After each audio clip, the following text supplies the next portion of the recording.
ओम शांति। वाणी चल रही थी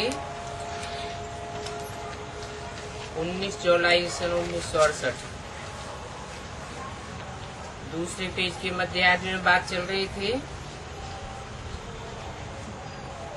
क्रिश्चियन लोग, क्राइस्ट लोग,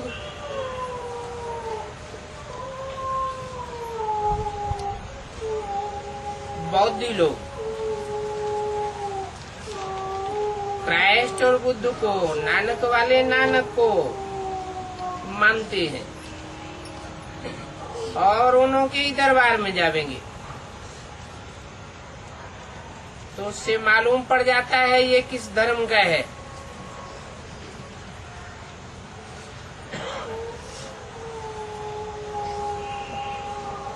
और हिंदुओं के लिए तो कह देते हैं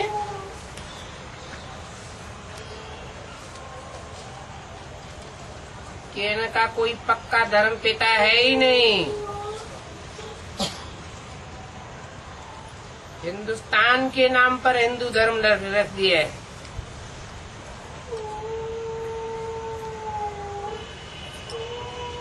अब आदि सनातन देवी देवता धर्म कहाँ गया, इसको भी पता नहीं है। प्राय लोप हो गया है। कितने हैं भक्ति मार्ग के लिए, और भारत में चित्र तो अनेक बनाए हुए हैं। भिन्न भिन्न प्रकार के चित्र बनाते रहते हैं, क्योंकि मनुष्यों की अनेक प्रकार की मतें हैं। शिव के भी अनेक नाम रख दिए हैं। असल में उन्हों का सिर्फ एक ही नाम शिव है।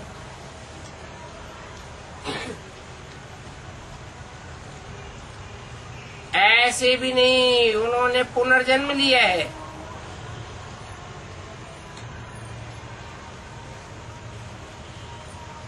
तब नाम फिर आते जाते हैं नहीं। हाँ, मनुष्यों की अनेक मतें हैं तो अनेक नाम रख दिए हैं।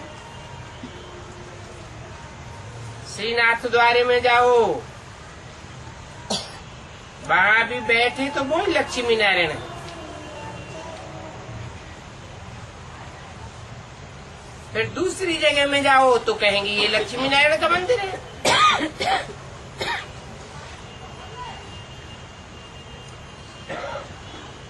और जगन्नाथ के मंदिर में भी तो मूर्ति वही है।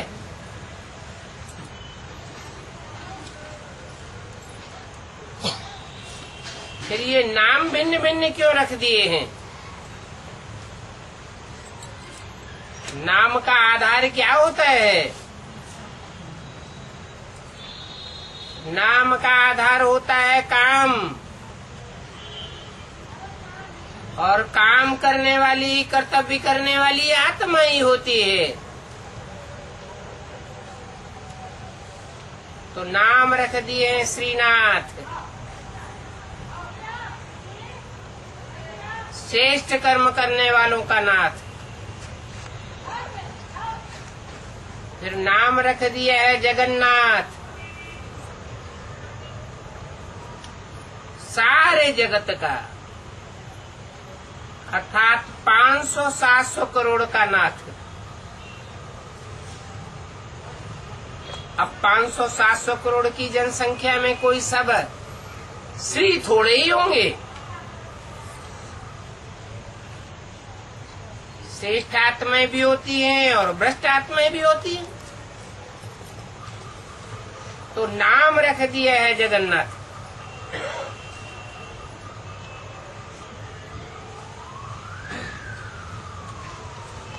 तो देखो, ये भक्ति मार्ग है। तुम्हारा अभी का यादगार है, और अभी तुम तो भक्ति मार्ग में नहीं हो। तुम तो जानते हो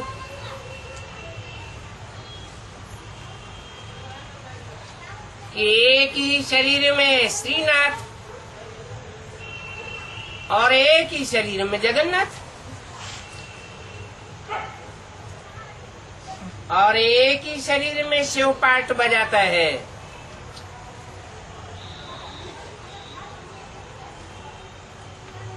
जब तुम सूर्यवंशी थे तो पूजा आदि भी नहीं करते थे। उस समय तुम सारे विश्व पर राज्य करते थे। अभी तुम समझते हो कि हमारा जो आदि सनातन देवी देवता धर्म था उसमें तो बहुत ही सुखी थे, हमारा राज्य था। हमने श्रीमत पर श्रेष्ठ राज्य स्थापन किया।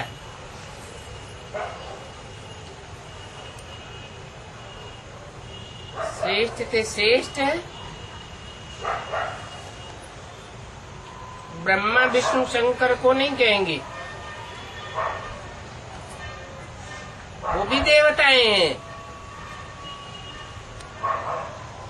मनुष्य को देवता बनाने वाला एक ही शिव है।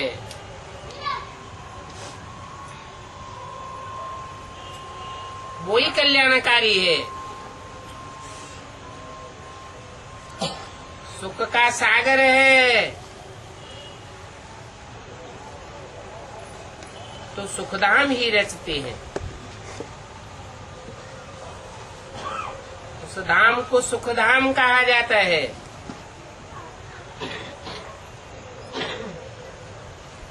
और कोई ऐसे नहीं कहेंगे कि हमको बाप पढ़ाते हैं और हमको मनुष्य से देवता बनाते हैं। तुम बच्चों ही कहेंगे कि भगवान बाप आकर के हमको मनुष्य से देवता बनाते हैं। तुम बच्चों को तो याद है बरोबर देवी देवताओं का राज्य था और उन देवी देवताओं की मंदिरों में जो मूर्तियां हैं पुरानी पुरानी मूर्तियां हैं, वो यादगार हैं, निशानी हैं।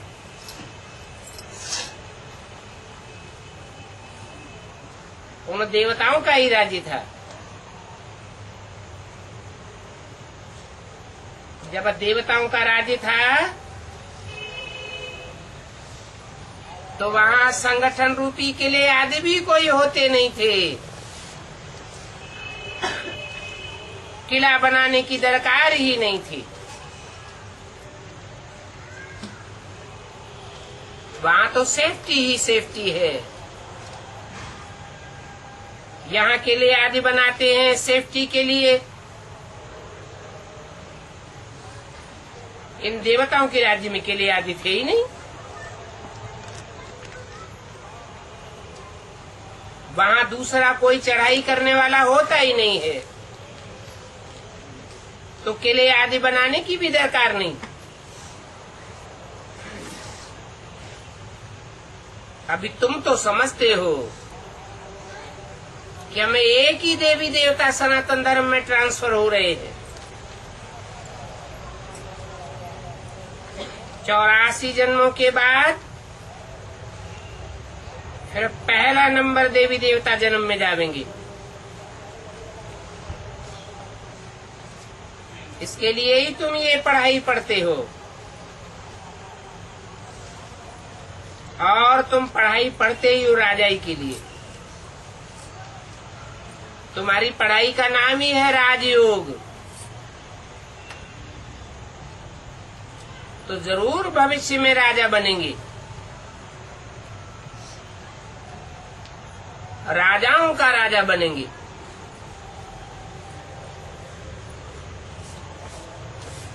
राजाई की पढ़ाई पढ़ाने वाला है बाप।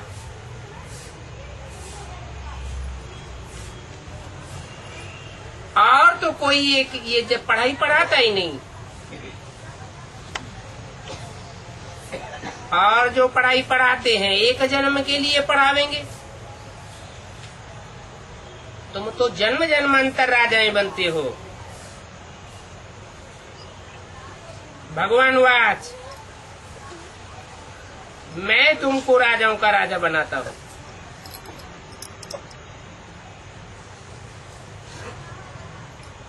अभी इस अंतिम 84 जन्म में राजा रानी तो कोई है ही नहीं। सारी दुनिया में प्रजा के ऊपर प्रजा का राज्य हो जाता है।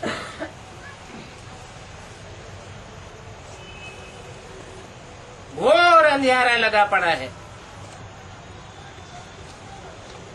फिर देखो कितने लड़ाई झगड़े आदि होते रहते हैं। ये तो सभी जानते हैं, कलयुग है, iron age world, golden age world होकर के गया है। सिल्वर एज भी होकर के गया है।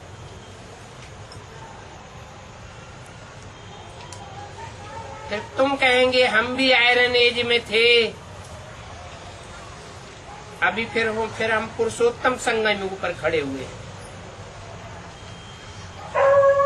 जहाँ पुरुषों में उत्तम उत्तम आत्माओं की पहचान होती है। तो कहेंगे कि न हम अभी आयरन एज में हैं, न गोल्डन एज में हैं। तो तुम अभी पुरुषोत्तम संगम युग पर खड़े हुए हो, और बाप तुमको पहले नंबर में ले जाने के लिए आए हैं।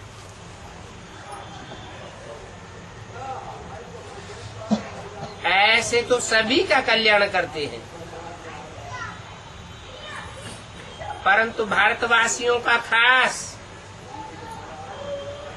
और धर्म वालों का आम कल्याण करते हैं। तुम जानते हो हमारा भी कल्याण होता है। बाकी पहले पहले हम सतयुग में जावेंगे और दूसरे धर्म वाले सतयुग में नहीं जावेंगे। जावेंगे भी तो लास्ट सतयुग में जावेंगे। फर्स्ट सतयुग में हम जावेंगे। बाकी जो भी धर्म के हैं वो सभी शांति धाम चले जावेंगे। तुम जान गए हो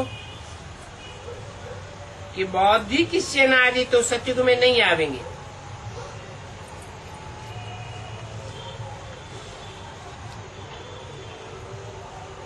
वो सतयुग में आवेंगे भी नहीं,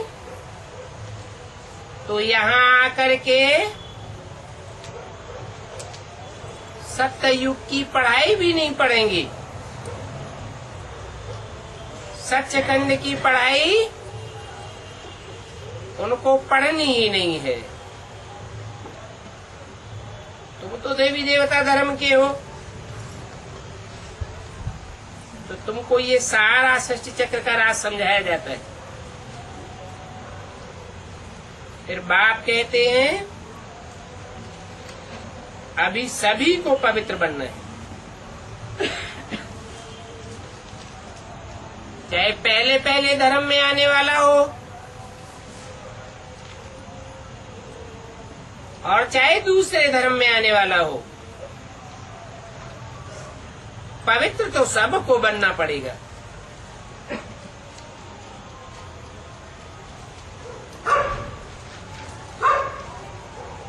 तुम हो ही पवित्र देश के रहने वाले।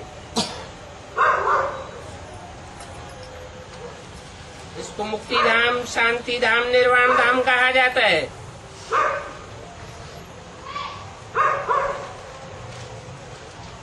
मुक्ति धाम का अर्थ ही है दुख दर्दों की दुनिया से मुक्त हो जाना, अशांति की दुनिया से मुक्त होकर के रहेंगे। वाणी से परे होकर के रहेंगे।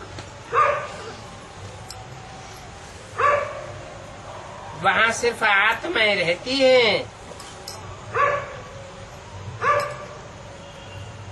5 तत्वों का शरीर तो नहीं होता है। शरीर होगा तो वाणी भी जरूर होगी। अभी तुमको तो वाणी से परे ले जाते हैं। ऐसा तो कब कोई कह नहीं सकता कि हम तुमको निर्वाण धाम, शांति धाम में ले जाते हैं। हाँ, वो तो कहते हैं कि हम ब्रह्मलीन हो जाएंगे। तुम बच्चे जानते हो, हम अभी तमो प्रधान दुनिया में हैं। इस तमो प्रधान दुनिया में तुमको कोई स्वाद नहीं आता। ये भी तुम जानते हो कि नई सृष्टि की स्थापना करने और पुरानी दुनिया का विनाश के लिए भगवान को यहाँ आना पड़ता है। आने का मकसद क्या है? नई दुनिया बनाना और पुराने का विनाश करना। अगर ये 2 काम भगवान न करे तो भगवान भी न कहा जावे। ऐसे नहीं कि ब्रह्मा के तन में आता है और चला जाता है। दुनिया पुरानी की पुरानी ही बनी रहती है और ही पुरानी होती जाती है। ऐसे तो फिर सभी धर्म वाले करते हैं। आते हैं, दुनिया पुरानी होती जाती है। नई दुनिया तो कोई भी नहीं बनाते। ये तो बाप का ही काम है, पुरानी दुनिया को नया बनाना और फिर पुरानी का विनाश भी कराते हैं। ये काम भी कोई धर्म पिताएं नहीं करते। तो तुम बच्चे जानते हो कि शिव की जयंती भारत में ही मनाई जाती है, क्योंकि ऐसा कल्याणकारी बाप खास कल्याण भारत में आकर के करते हैं, भारतवासियों का करते हैं। तो उनका नाम शिव है। शिव माने ही कल्याणकारी। आकर के क्या काम किया? कल्याण किया। किसका कल्याण किया? खास भारत का कल्याण किया। आम सारी दुनिया का कल्याण करते हैं। नहीं तो कोई बतावे कि भगवान आकर के इस दुनिया में क्या करते हैं। जयंती तो मनाते हैं ना। 19 जुलाई 68 की वाणी का 3रा पेज। जरूर वो भगवान आते हैं, रथ पर विराजमान होकर के आते हैं।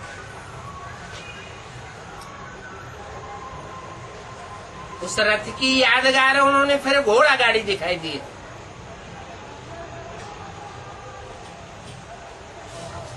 अब उन घोड़ों की तो बात ही नहीं है।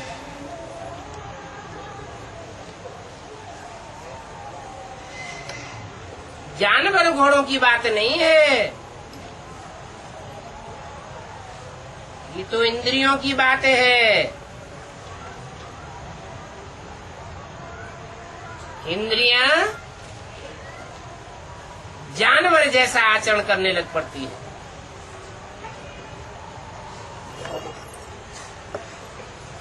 उन इंद्रियों रूपी घोड़ों की लगाम बाप के हाथ में आ जाती है। ये बुद्धि रूपी लगाम है, तो बुद्धि में ही ज्ञान बैठाते हैं। बाप बैठ बताते हैं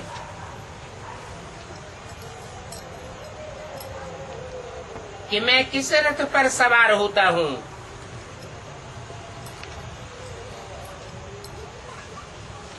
ये बाप ही आकर के बता सकते हैं।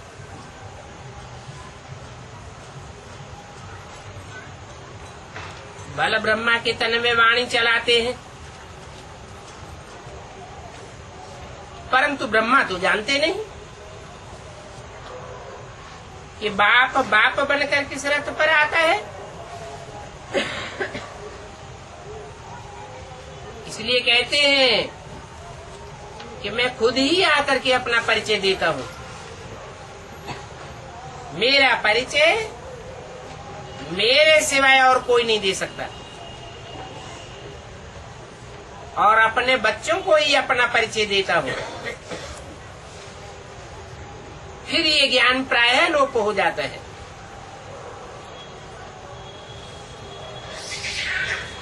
इनके 84 जन्मों के अंत में बाबा को आना पड़ता है।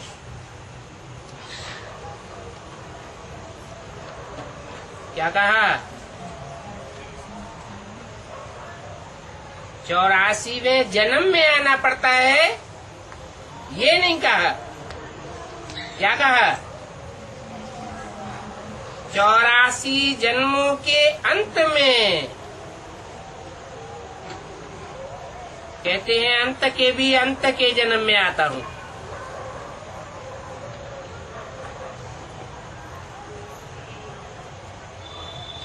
चौरासीवा जन्म कहेंगे 1936। ब्रह्मा के लिए कहेंगे 1946-47, क्योंकि 60 वर्ष की वानप्रस्थी अवस्था में आता हूँ। दोनों के लिए बोला है इनके, इसके नहीं बोला।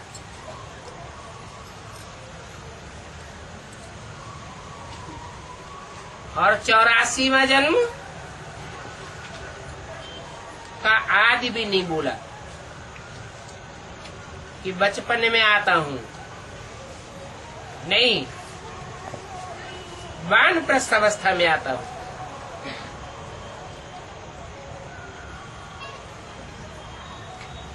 वानप्रस्थ अवस्था मध्यांत में होती है,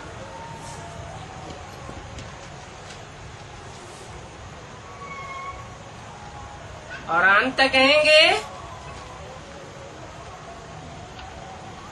84वें जन्म का अंतकाल। ब्रह्मा के तन में ही आता हूँ। ब्रह्मा की आयु कितनी गिनी जाती है? ब्रह्मा की आयु 100 साल। तो 60 साल में 40 साल ऐड करें। जब वो 40 साल भी पूरे हो जाएं, ब्रह्मा के 100 साल पूरे हो जाएं, तब 84वें जन्म का अंत कहा जावे। 36 में 60 साल और 76 में 100 साल।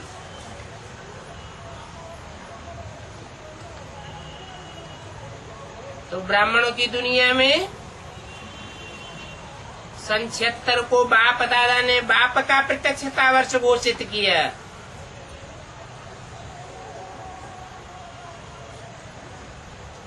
भक्ति मार्ग में भी ये मान्यता रही। 76 से पहले शिव जयंती की छुट्टी भी नहीं होती थी। 76 के बाद शिव जयंती की छुट्टी होने लगी। तो 84वें जन्म के अंत में बाबा को आना पड़ता है। इस बात का ज्ञान बाप के सिवाय और कोई भी दे नहीं सकता।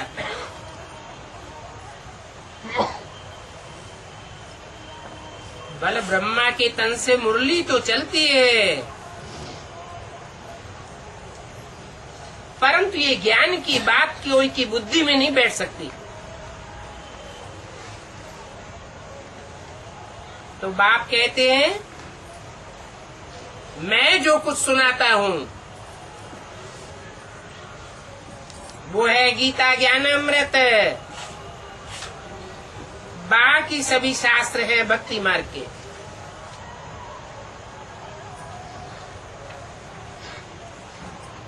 ज्ञान है दिन,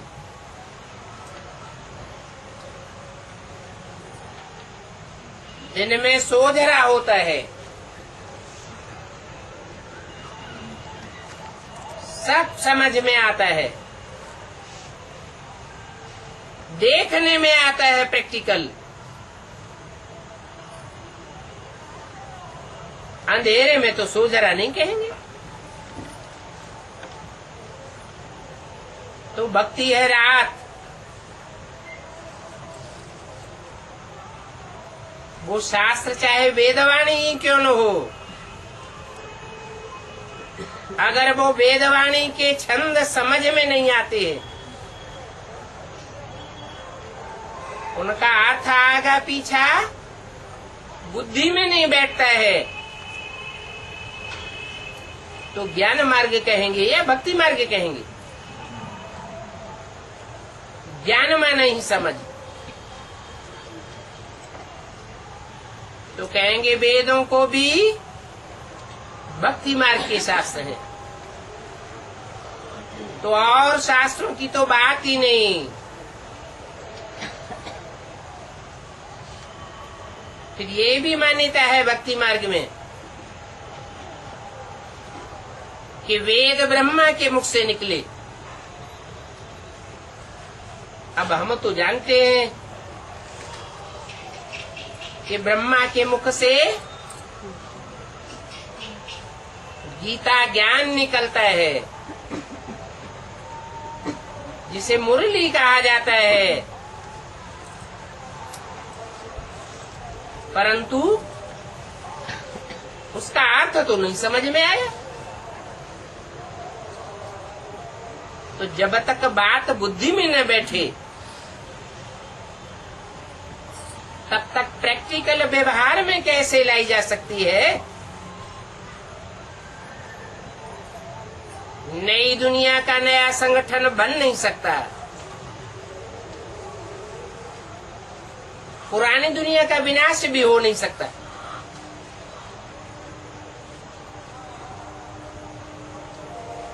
तो भक्ति की रात में नीचे उतरना होता है।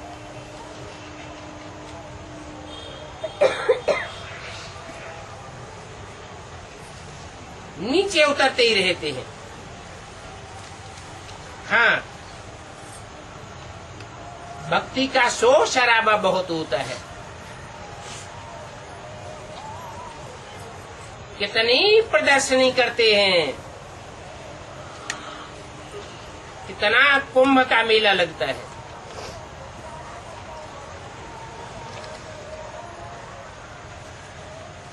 कुंभ के मेले में नदियां ही इकट्ठी होंगी, ज्ञान सागर बाप तो होता नहीं है।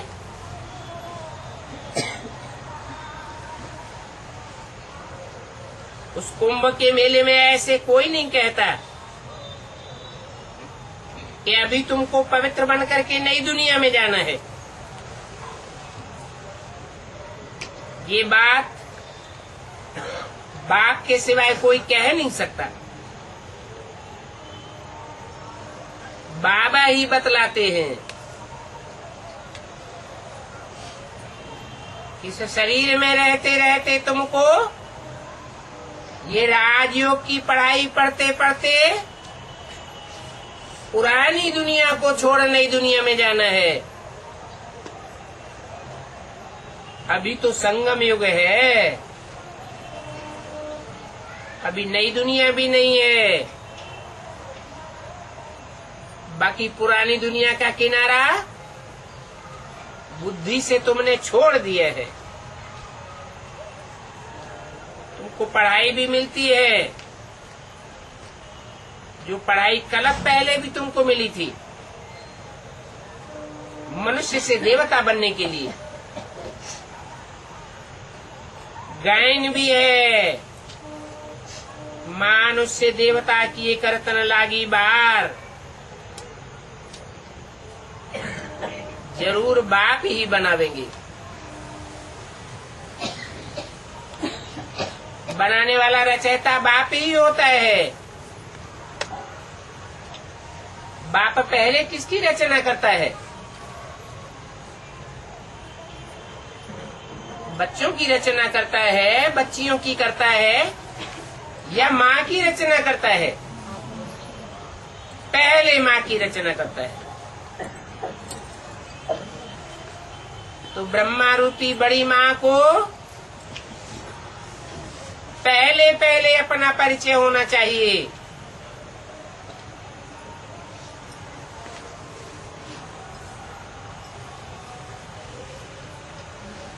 उनके लिए ही गायन है। एक सेकंड में मनुष्य से देवता बन जाती है।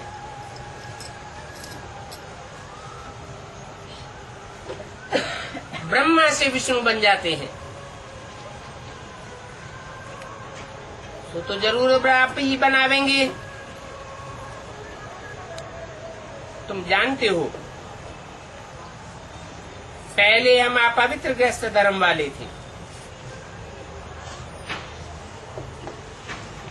अभी बाबा आकर के फिर पवित्र प्रवृत्ति मार्ग का बनाते हैं। उस पवित्र प्रवृत्ति मार्ग में तुम ऊंच पद पाते हो। तो देखो, ऊंच के ऊंच बाप, एवर प्योर बाप तुमको कितना ऊंच बनाते हैं।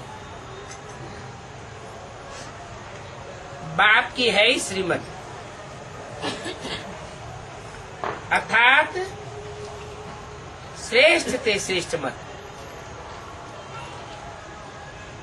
अभी ऐसा श्रेष्ठ हम बनते हैं। श्रीमत के अर्थ का सन्यासियों को पता ही नहीं है।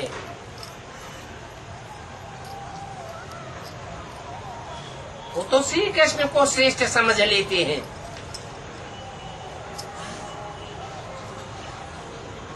ब्राह्मणों की दुनिया में भी ऐसे सन्यासियों की शूटिंग हो रही है। वो श्रीमत किसकी समझते हैं?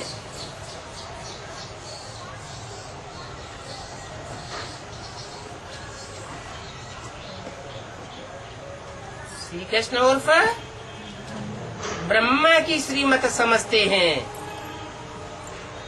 परंतु ब्रह्मा तो श्रेष्ठ ते श्रेष्ठ नहीं है। अगर ब्रह्मा ही श्रेष्ठ ते श्रेष्ठ होता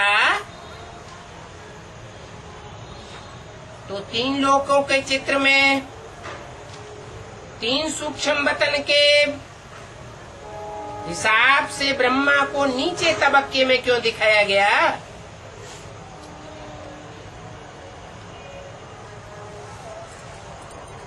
ब्रह्मा के तन में बाप नहीं आते।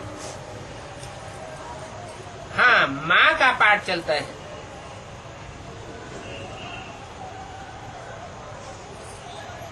बाप जो श्रेष्ठ ते श्रेष्ठ है, उसके लिए तीन देवताओं में गाया हुआ है, देव देव महादेव।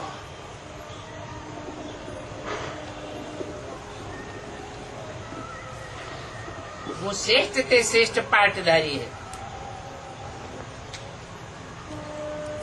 उसमें भी बाप आकर के पाठ बजाते हैं। ऐसे नहीं है कि शंकर ने विष पिया। शंकर देव देव महादेव है, नहीं,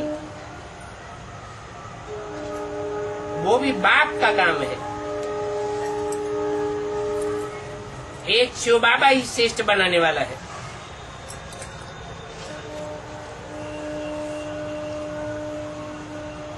शंकर को भी श्रेष्ठ बनाने वाला शिव बाबा है, महादेव बनाने वाला शिव बाबा है। नहीं तो शंकर किसकी याद में बैठा है? याद में क्यों बैठा है?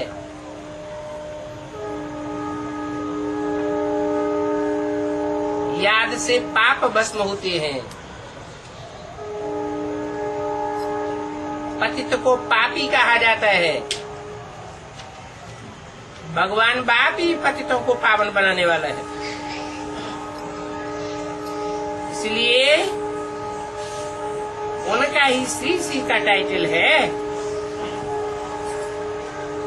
परंतु वो सन्यासी फिर अपन को श्रेष्ठ कह देते हैं, श्रेष्ठ कह भी देते हैं और अपने फॉलोअर्स के सामने साबित भी कर देते हैं। शिवो हम, हमारी मत पर चलो। ब्राह्मणों की दुनिया में भी ऐसे ब्राह्मण हैं जो दीदी दादी दादाओं को श्रेष्ठ समझ करके चलते हैं। उनकी बुद्धि में उनसे जास्ती श्रेष्ठ कोई दुनिया में नहीं दिखाई पड़ता।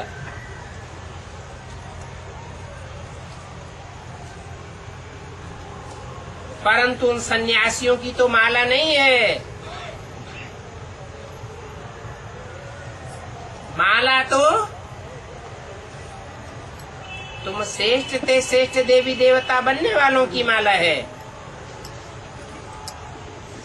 माला संगठन की निशानी है। माला फेरी जाती है। माला है 108 की।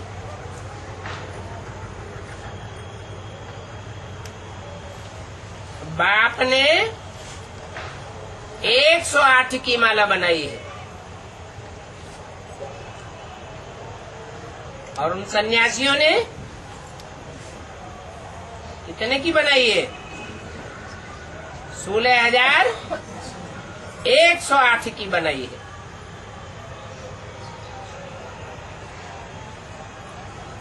अब उन 16,108 में भी 108 तो आते ही है।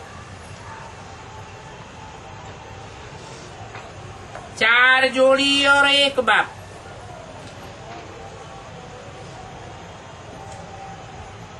8 रतन और 9वां मैं हूँ। उनको नवरत्न कहते हैं। इनको ऐसा बनाने वाला है बिंदु बिंदु आत्माओं का बाप। तुम बाप द्वारा कितने पारस बुद्धि बनते हो।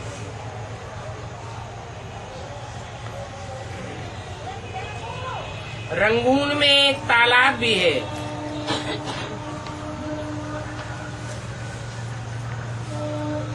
कहते हैं इस तालाब में स्नान करने से परियां बन जाते हैं। वास्तव में तुम ही ज्ञान योग के पंखों से उड़ने वाली परियां हो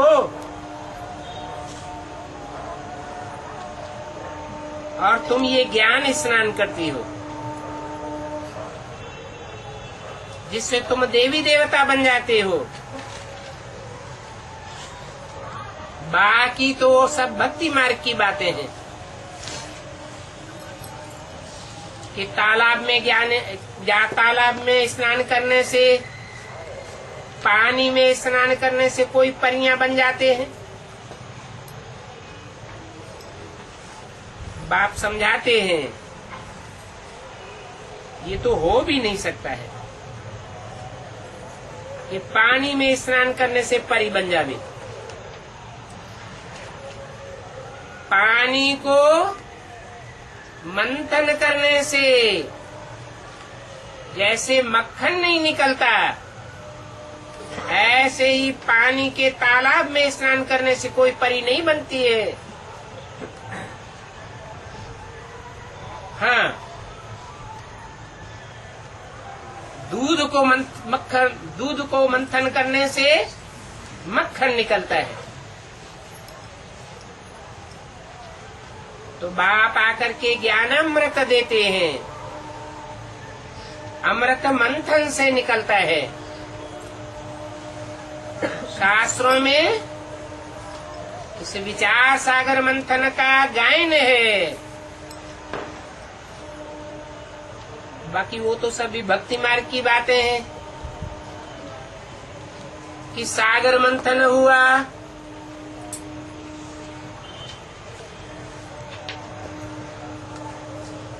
कछुए को आधार बनाया,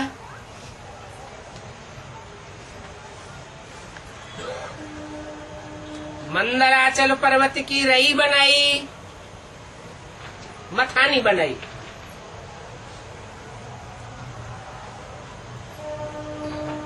और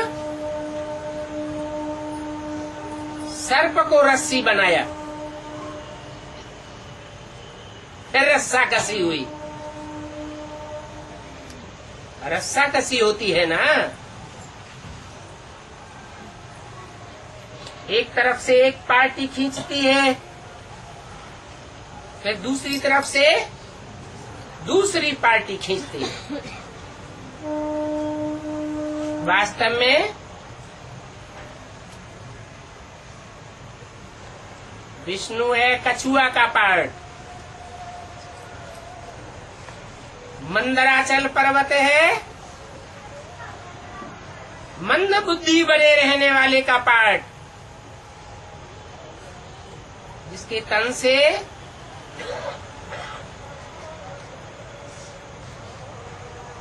कितनी वेदवाणी निकली, परंतु मंथन कुछ नहीं हुआ।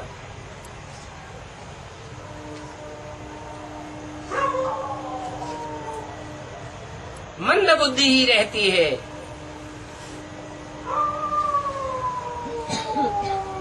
नाम रख दिया है मंदराचल पर्वत। कैसा पर्वत? जो मंद बुद्धि बन करके रहा। और सर्प को रस्सी बनाई दिए है। वो सर्प कौन है? हैं? सर्प का मिसाल किस लिए दिया जाता है? सर्प में क्या खासियत होती है? हैं? अरे 5 विकार हैं सर्प। काम, क्रोध, लोभ, मोह, अहंकार। और ये 5 विकार रूपी जो सर्प है, वो किसके तन में लिपटे हुए दिखाए जाते हैं? शंकर के तन में दिखाते हैं। कमर में काम विकार का सर्प, बगलों में क्रोध और लोभ का सर्प, गले में मोह का सर्प, और सर के ऊपर अहंकार का सर्प।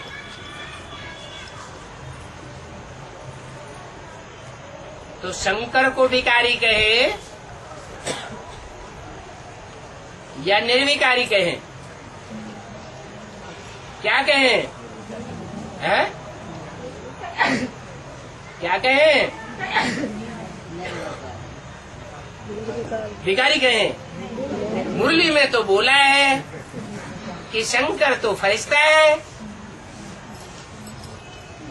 सूक्ष्म वतन में रहने वाला है, मन बुद्धि से सूक्ष्म बातों में रमण करने वाला है। शंकर को महादेव कहा जाता है, विकारी कैसे हो सकता है? शंकर का अर्थ क्या है? शंकर का अर्थ है मिक्स।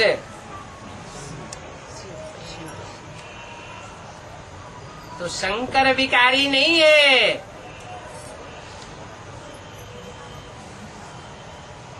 तीन आत्माओं का पार्ट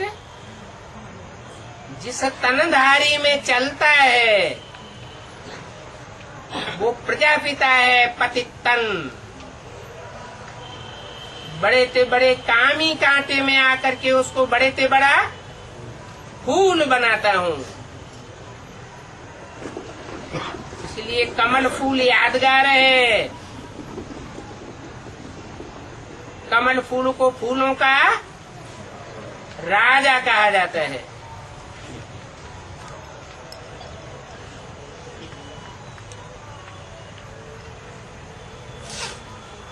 तो भक्ति मार्ग की बात है, दुनिया में बहुत है।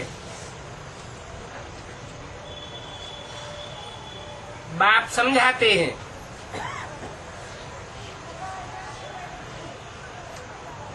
इन भक्ति मार्ग की बातों से तुम नीचे गिरते चले आए हो।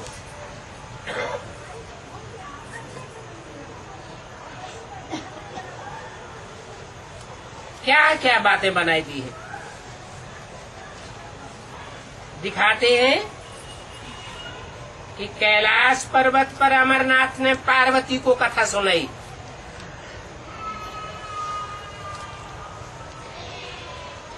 अब कैलाश पर्वत पर कथा सुनावेंगे क्या? पर्वत माना क्या? पर्वत माना ऊंची स्टेज। मनन चिंतन मंथन की जब ऊंची स्टेज बनती है आत्मा की, ऐसी ऊंची स्टेज में रह करके ही वो अमर कथा कहो, तीजरी की कथा कहो, सत्यनारायण की कथा कहो, ये प्रैक्टिकल कथा है जो तैयार होती है। फिर दिखाते हैं कि ये अमर कथा सुन करके अमरपुरी चले गए। अब अमर तो देवताएं होते हैं, मनुष्यों को तो मृत्यु कहा जाती है।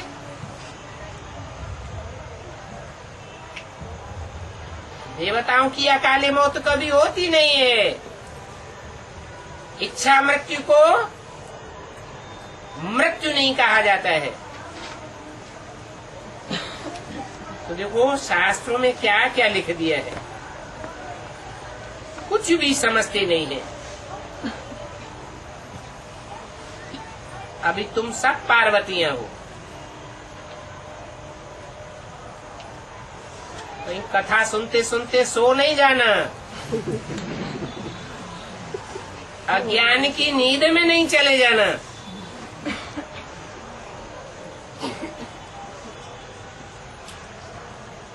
अभी तुम समझते हो कि हमारा ही यादगार दिलवाड़ा मंदिर है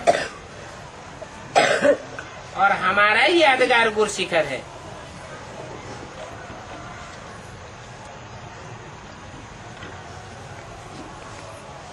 दिलवाड़ा मंदिर हमारा यादगार कैसे है? उन तथाकथित ब्राह्मणों का यादगार क्यों नहीं है? है? वो तथाकथित ब्राह्मण माउंट आबू में रहकर तपस्या नहीं करते हैं क्या? है? करते हैं या नहीं करते हैं? फिर हमारा यादगार कैसे है? हम तो माउंट आबू में भी नहीं बैठे हैं अभी, तो दुनिया में बैठे हैं।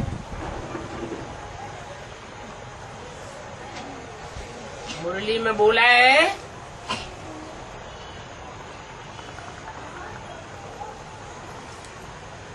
तुम्हारा असली यादगार है दिलवाड़ा मंदिर, वो भक्ति मार्ग का दिलवाड़ा मंदिर, वो तो जड़ मूर्तियों वाला है। तुम तो अभी प्रैक्टिकल में संगम युग में चैतन्य में वहां बैठते हो। कहाँ? दिलवाड़ा मंदिर के एरिया में। आसार नजर आते हैं या नहीं आते हैं? कैसे है? उन तथाकथित ब्राह्मणों को कोई 3 पैर पृथ्वी भी देने के लिए तैयार नहीं है, और तुमने तो सारा दिलवाड़ा लगभग खरीद के अपने नाम करवा लिया। तुम ही जाकर के तपस्या करेंगे? कहाँ? वो जड़ यादगार मंदिर है, और तुम बनाते हो चैतन्य यादगार। चैतन्य में बैठ करके तपस्या करते हो। तो देखो, बाप बहुत गुप्त है और बहुत ऊंचे रहते हैं। तुम जानते हो कि बाप और हम आत्माएं कहाँ निवास करती हैं? वो है मूल वतन।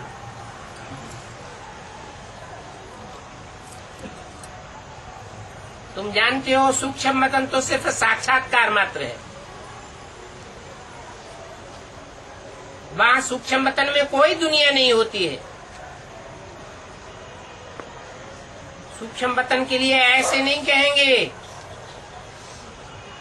कि वहां वर्ल्ड की हिस्ट्री ज्योग्राफी रिपीट होती है। नहीं, सूक्ष्म वतन की रचना तो अल्पकाल के लिए होती है, जहाँ तुम्हारा मनन चिंतन मंथन चलता रहे।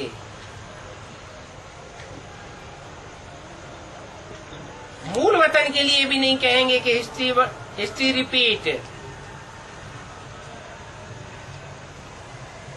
बाकी इस दुनिया के लिए कहेंगे कि वर्ल्ड तो एक ही है और कुछ नहीं है। इस वर्ल्ड की हिस्ट्री ज्योग्राफी रिपीट कहा जाता है। मनुष्य कहते हैं विश्व में शांति हो,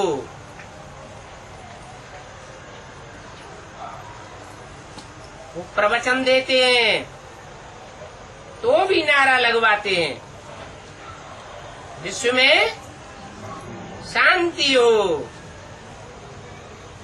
परंतु हिस्ट्री क्या कहती है? शांति होती है कि अशांति बढ़ती जाती है, और ही अशांति बढ़ती जाती है। अब विश्व में शांति तो विश्व पिता ही कर सकेगा। वो तो ये भी नहीं जानते हैं कि आत्मा का स्वधर्म क्या है। क्या है? शांति। बाकी जंगल में शांति थोड़े ही होती है।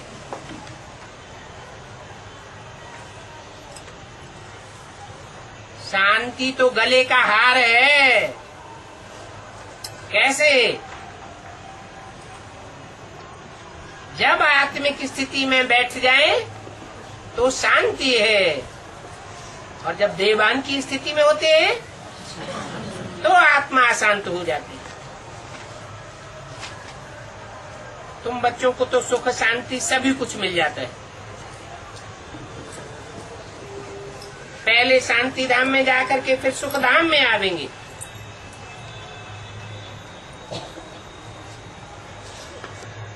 क्यों?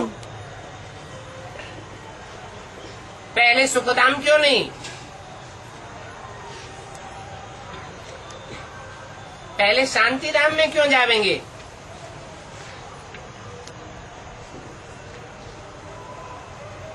क्योंकि शांति के बिना सुख कोई काम का नहीं। सुख में शांति समाई हुई हो सकती है, फिर भी हमें पहले शांति चाहिए।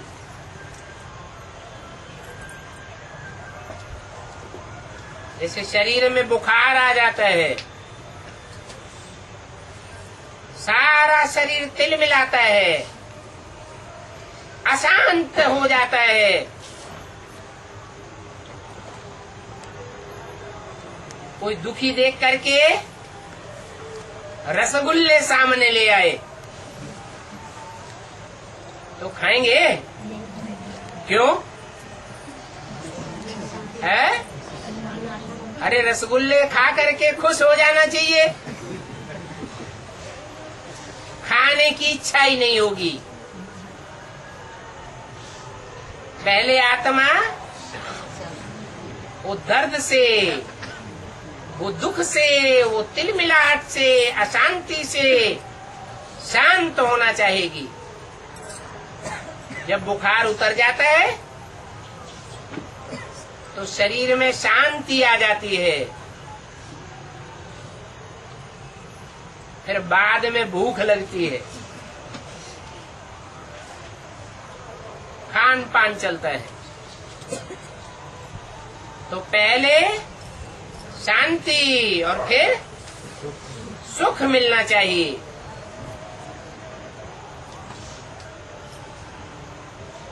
कई ऐसे कहेंगे कि हम ज्ञान नहीं लेवेंगे, हम तो पिछाड़ी में आवेंगे, बाकी तो हम शांति धाम में ही रहेंगे।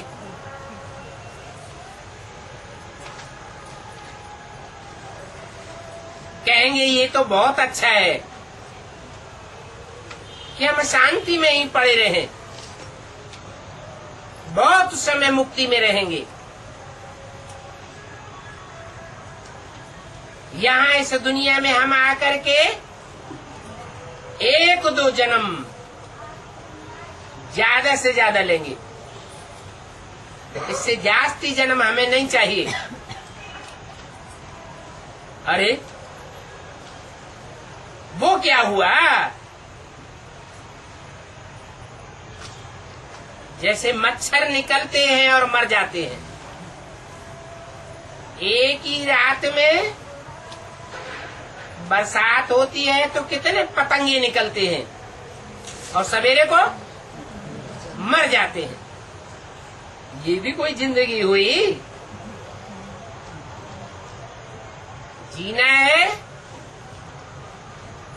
तो सुख के जन्मों में जीना है,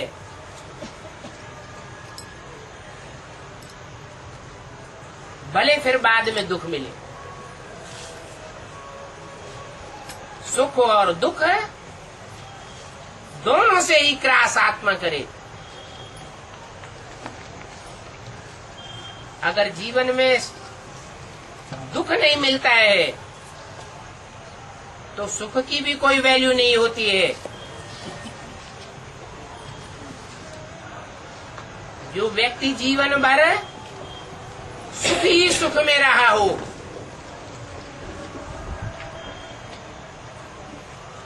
तो औरों के दुख दर्द को समझेगा क्या? नहीं समझेगा। दिन भी चाहिए, रात भी चाहिए, दुख भी चाहिए और सुख भी चाहिए।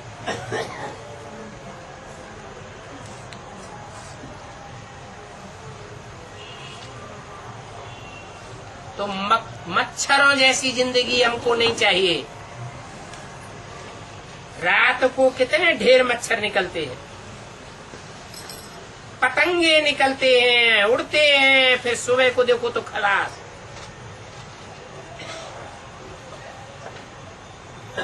अब ऐसा जन्म तो पशु पक्षियों का भी होता है, और मनुष्यों का भी अगर ऐसा ही जन्म हो तो फिर फर्क क्या हुआ? मनुष्य का जन्म ऐसा तो नहीं होना चाहिए।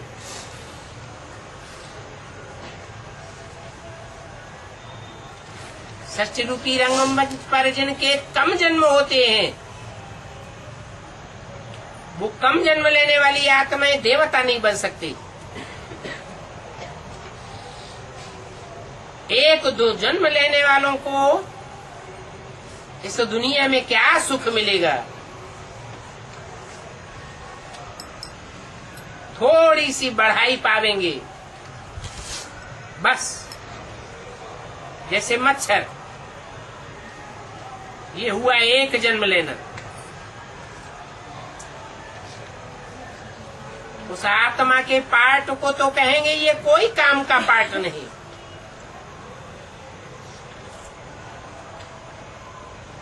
जैसे कि कोई पार्ट ही नहीं। और तुम्हारा पार्ट तो कितना ऊंचे से ऊंचे है। तुम सब तो हीरों के कुल के हो। हीरा रात में भी चमक मारता है। तुम्हारे जितना सुख और कोई दुनिया में देख नहीं सकता। इसलिए तुमको पूरे 84 जन्म लेने का पुरुषार्थ करना चाहिए।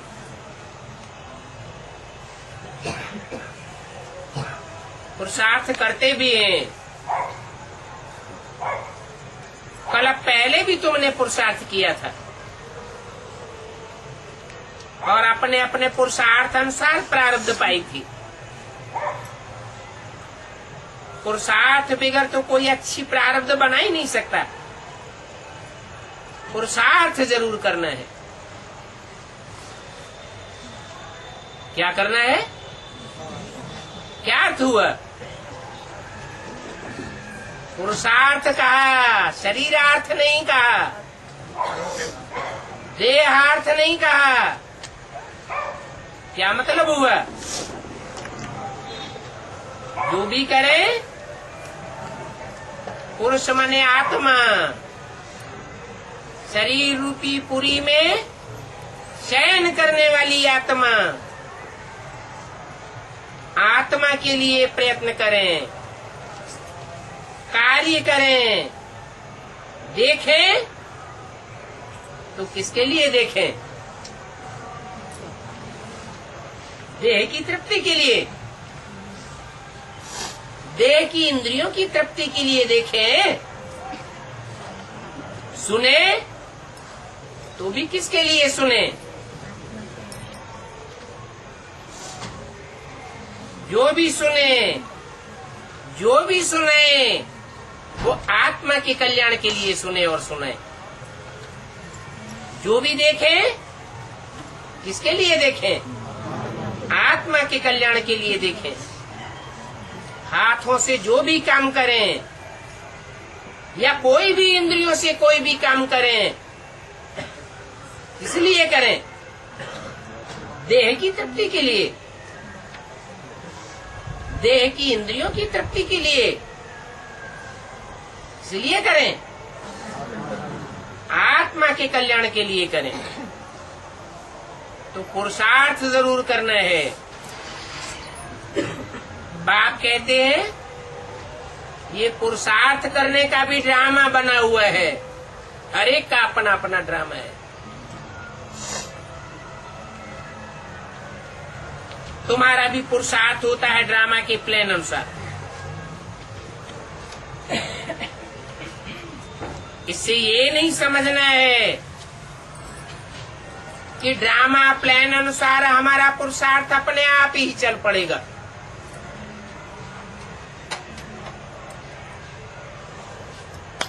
हम पुरुषार्थ क्यों करें? जब चलना होगा तो चल पड़ेगा।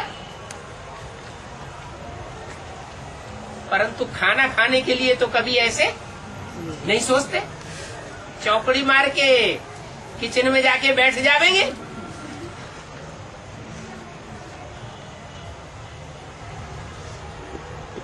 तो ऐसे नहीं चल सकता। तुमको पुरुषार्थ जरूर करना पड़े। पुरुषार्थ बगैर थोड़े ही कुछ होता है। खांसी आती है, खांसी को खत्म करने के लिए दवाई लेने का पुरुषार्थ नहीं करेंगे तो आपे ही खांसी ठीक हो जाएगी क्या? दवाई गोली आदि लेने का पुरुषार्थ करना पड़े। कोई कोई ऐसे भी बुद्धू होते हैं जो ड्रामा के ऊपर बैठ जाते हैं,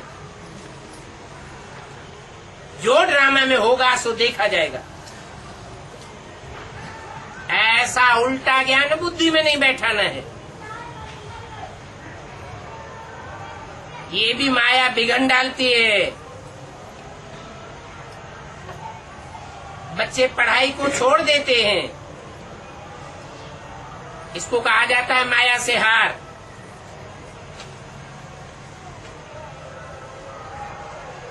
ये तो लड़ाई है ना।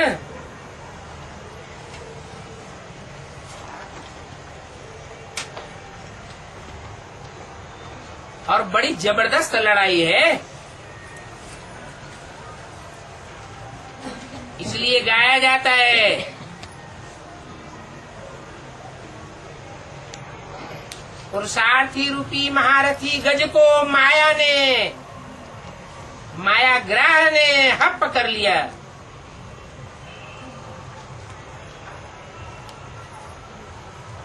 गज को कहाँ दिखाते हैं? है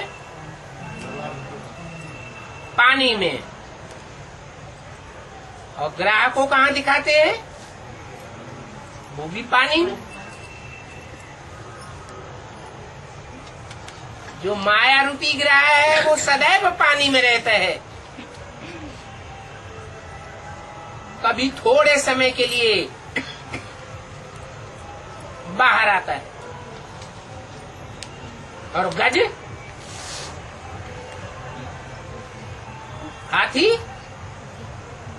हाथी रूपी पुरुषार्थी सदैव पानी में रहता है क्या? तो बाहर की दुनिया में भी रहता है, फिर पानी में भी किलोले करता है। तो यहाँ की बातें दिखाई हैं। अब सागर के अंदर तो बहुत बड़े बड़े जीव होते हैं। इतने बड़े बड़े जीव जंतु होते हैं कि बड़े बड़े स्टीमर को भी खड़ा कर देते हैं, आगे नहीं बढ़ने देते।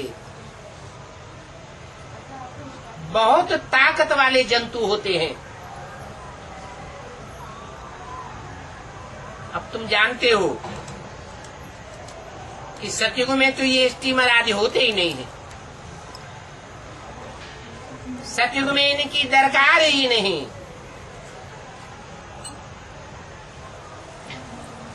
वहां विमान तो होंगे, परंतु चकनाचूर हो जाने वाले विमान नहीं होंगे, सुखदायी विमान होंगे। एक्सीडेंट हो नहीं सकता, वहां दुख की कोई बात नहीं होती है। फुल प्रूफ होते हैं। इस समय देखो साइंस का कितना जोर है। 100 वर्ष के अंदर कितनी बिजली आदि की उन्नति हुई। ये है माया का पंप एंड शो। बल कितनी भी उन्नति कर लें, परंतु एक्सीडेंट प्रूफ नहीं हो सकते।